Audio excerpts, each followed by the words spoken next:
tarde.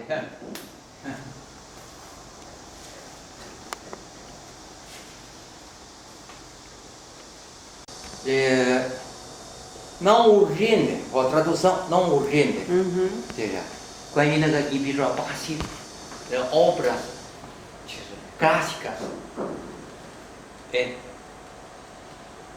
ainda posso fazer a tradução das obras clássicas, em boas ou boas, tem valor.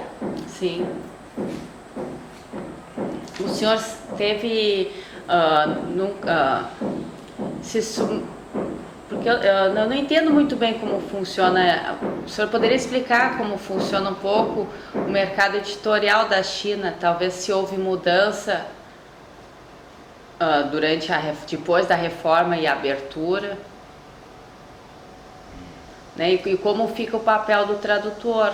Falar um pouco mais sobre isso, porque o senhor disse em vários momentos que dá importância a valor cultural, mas será que o tradutor hoje tem essa liberdade para escolher a obra? Ou a editora que manda para o tradutor, ou o tradutor ainda tem espaço para sugerir obra?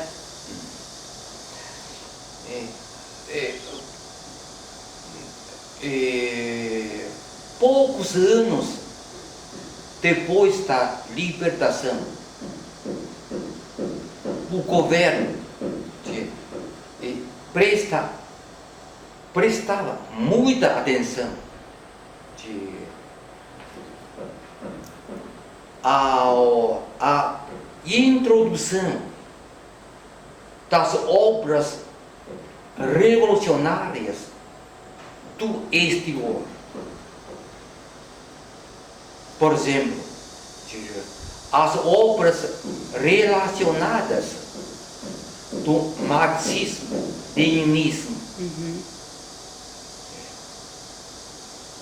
principalmente nós traduzimos muita obra de Marx, Engels, Lenin e Stalin da União Soviética. E como a literatura era muito desenvolvida na União Soviética, e na Revolução as obras de uns escritores desempenhavam muito bom papel, ou papel muito positivo na mobilização das massas populares. Nós traduzimos também as obras literárias da União Soviética. Por exemplo,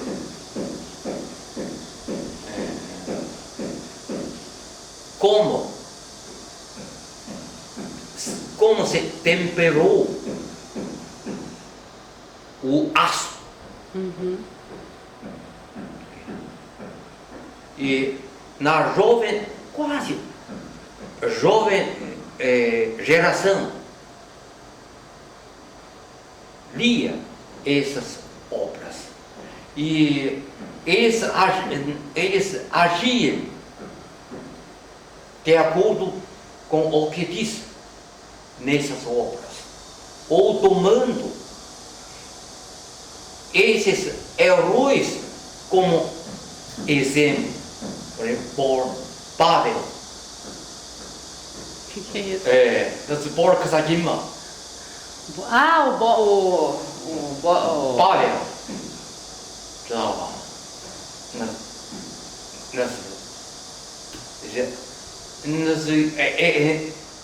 Uma pessoa, um herói excelente que influenciava sobre uma geração do povo chinês. Até agora, eu acho, nós ainda lembramos bem dessas histórias contidas ou contadas nesses romances. E com a reforma econômica,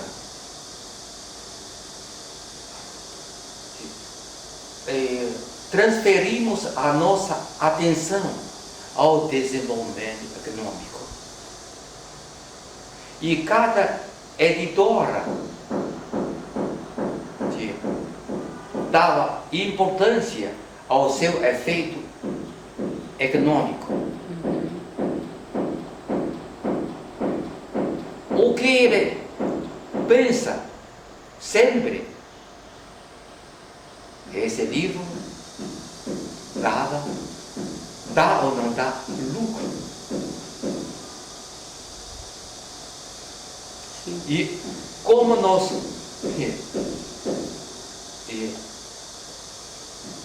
distribuímos a remuneração ou prêmio a cada trabalhador. Esse livro pode ser muito bom, mas se a procura é pouca, e nesse mês, onde vem o nosso salário, o vencimento? Então o governo deixou de dar subsídio, virou como se fosse uma empresa privada a partir de uma determinada altura. E agora todas as editoras foram transformadas em empresas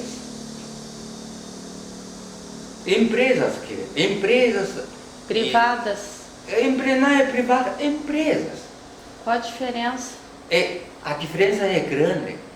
E a editora de línguas estrangeiras,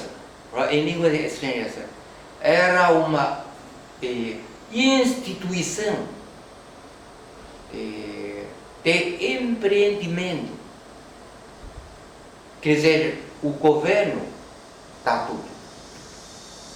Tudo corre por conta do Estado ou do governo. E agora você tem que pagar o que você gasta. É outro. Mas ainda é propriedade do Estado. Claro, mas você tem que viver por conta de si próprio. Sem pegar... Sim. É como se fosse numa família, o filho cresce, vai viver, continua sendo seu filho, mas não vive às suas custas.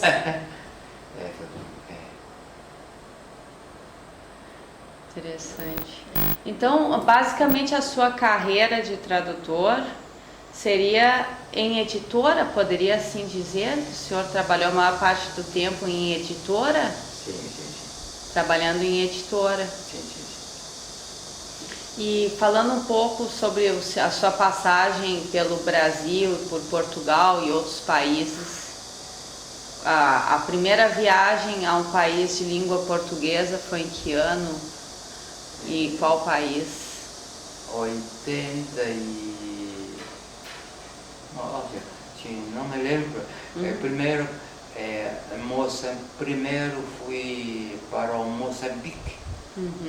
Moçambique, claro, quando a língua portuguesa é um país fraco. E depois Guiné-Bissau. Foi a Moçambique e ficou quanto tempo? Meio ano. Meio ano. Para estudar ou para trabalhar. Na embaixada? Não, na embaixada.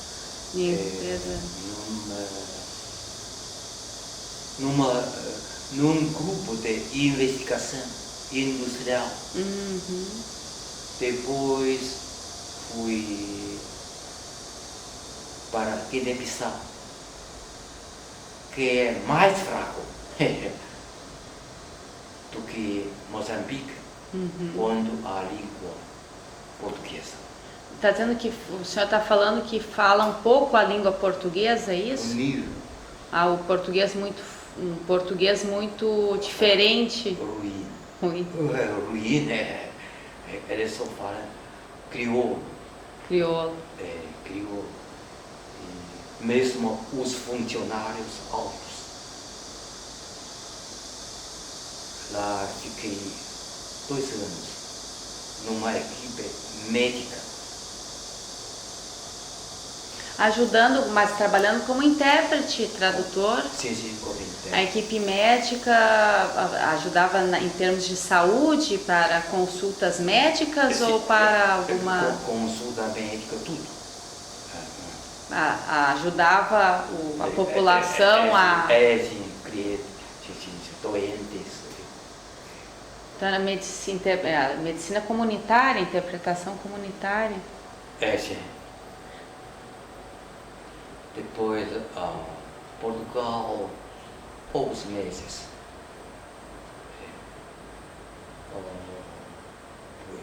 Depois, para o Brasil, para a Universidade de São Paulo. Uhum.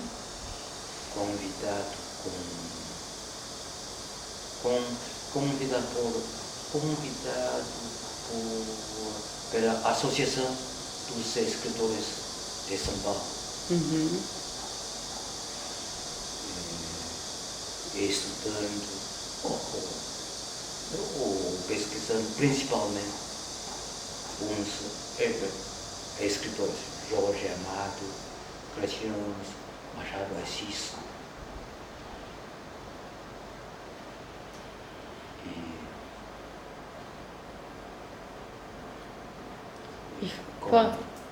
No Brasil ficou quanto tempo?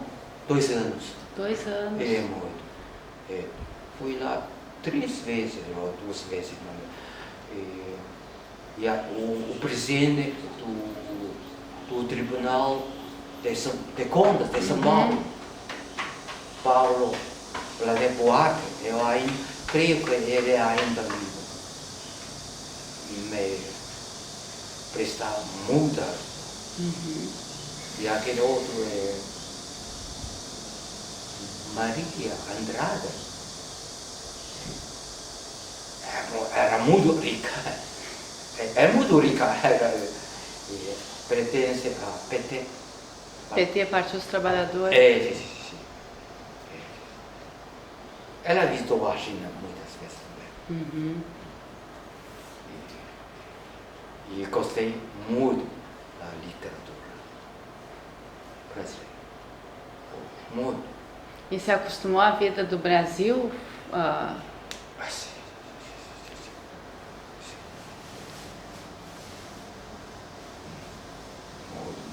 Muito. E até o diretor da universidade, Gutenberg.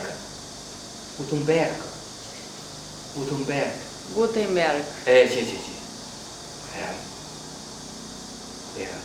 Eles, de vez em quando, me convidavam a jantar.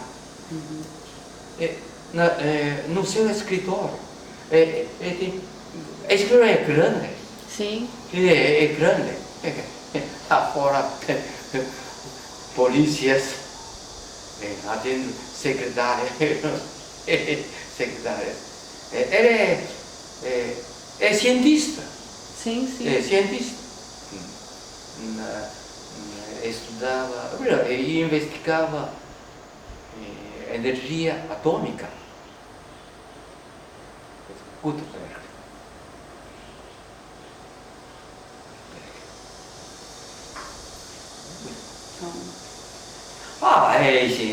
Minha estadia no Brasil é inesquecível. É realmente inesquecível. E essa passagem ajudou em seus trabalhos futuros? Como essa viagem ao Brasil lhe ajudou para as traduções posteriores? Claro, para entender. E agora, há muita tradução, são péssimas. Muitas.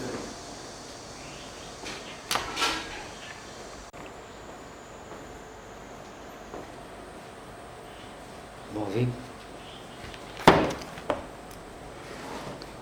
Ah, tá o dadinho. Todo dia.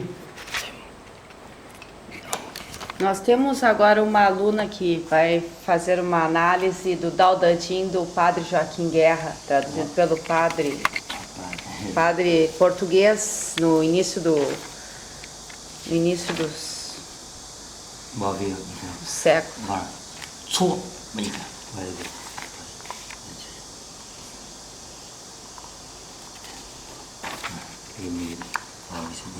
Quando o governo aumenta demasiadamente os seus impostos, a fome chega ao povo.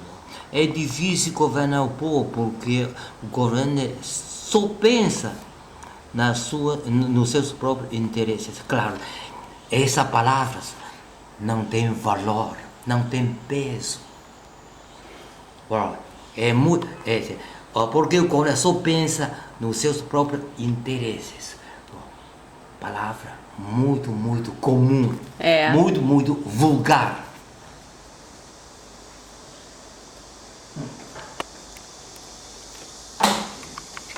O senhor acha, então, tem uma opinião sobre a tradução de hoje, nos tempos de hoje? Sim, por exemplo, pensamento. Eu visitei essa editora. Visitei. Visitou? Pensamento. Visitei. Sim, ela é uma editora tradicional no Brasil. Sim. Tem. Mas o chefe da editora escolheu alguns livros para me oferecer. Visitei. O Dao De Jing还有易经这都有。 Mas esse é traduzido diretamente do chinês ou foi do inglês? Eu acho do inglês. Eu penso que sim. É do inglês. Por exemplo, só pensa. Porque ele está absorvido na sua ânsia. Qual ânsia? Claro, ânsia. Ambição. O povo, o povo tem fome. Sim. Tem fome. Porque os impostos aumentam. Claro, é isso mesmo. Tá? O governo só cobre os impostos. Só cobre. Aumenta demasiadamente. Língua. Sentido é o mesmo. Mas o último reforça. O só. Reforça ou apenas aumenta. Não acha? Concordo. Olha, tradução. Tradução é uma arte. Como a cozinha é arte também. É preciso agradar o gosto dos leitores. Para o senhor, o que a tradução tem que ir de encontro aos leitores ou tem que levar os leitores à obra? Sim. Mas ele, primeiro, a base de traduzir é compreensão justa, correta do original. Depois, com suas próprias palavras, é que expressa, manifesta o sentido do autor. E essa compreensão não é superficial, é ao fundo. Ele não entendeu bem a essência. Por exemplo,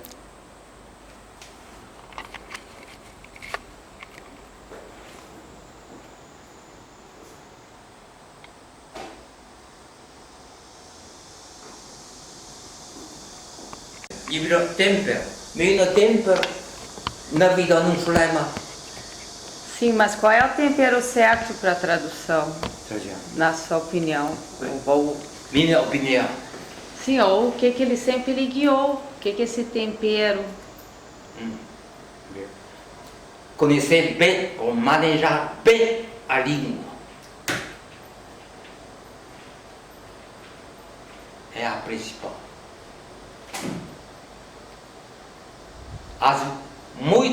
Às vezes, um tradutor, ele nem compreende bem o original, nem compreende a sua língua mãe. E assim, a tradução seca ou seca. Seca. Quando o senhor traduzia ou quando o senhor traduz, para entender a obra original, quais são os seus procedimentos? O que costuma fazer? Ler, volta a ler. Pois, Maria Lúcia, um dia eu li, tal,